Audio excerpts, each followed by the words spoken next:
ഗുരുവായൂരിൽ ഇത്തവണ UDF MLA ഉണ്ടാകുമെന്ന് പ്രതിപക്ഷ നേതാവ് VD സതീശൻ.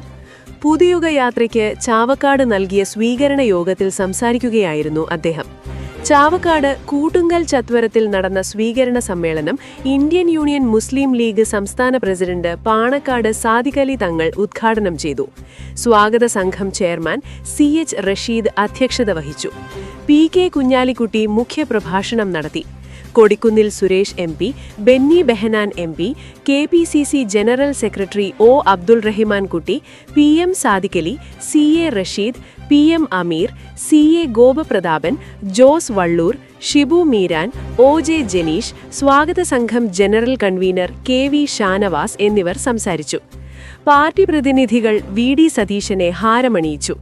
ചക്കം കണ്ടത്തെ മാലിന്യ വിഷയത്തിൽ നൌഷാദ് തെക്കുംപുറം, അനീഷ് പാലയൂർ, ഷബീർ മാളിയേക്കൽ, നൌഷാദ് അഹമ്മു, CM മുജീബ് എന്നിവർ നിവേദനം നൽകി. ഇടതുപക്ഷ ഗവൺമെന്റ് മദ്യത്തിനും മയക്കുമരുന്നിനും അനുകൂലമായ നിലപാടുകൾ എടുക്കുന്നതിനെതിരെ ലഹരി നിർമ്മാർജ്ജന സമിതി സംസ്ഥാന ഭാരവാഹി ഹംസക്കുട്ടി ഹാജി, ജില്ലാ പ്രസിഡന്റ് ഷിഫാസ് മുഹമ്മദ് അലി, ജില്ലാ സെക്രട്ടറി NK അബ്ദുൽ ജലീൽ എന്നിവർ നിവേദനം നൽകി. ചാവക്കാട് മുനിസിപ്പൽ ഓഫീസ് പരിസരത്ത് നിന്ന് വാദ്യമേളങ്ങൾ, കാവടി എന്നിവയുടെ അകമ്പടിയോടെ വർണ്ണാഭമായ പ്രകടനവുമുണ്ടായി.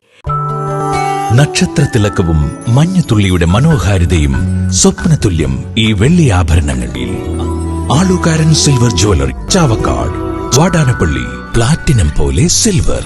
ഗുരുവായൂർ മണ്ഡലത്തിലെ നാട്ടുവാർത്തകളുമായി സർക്കിൾ ലൈവ് ന്യൂസ്.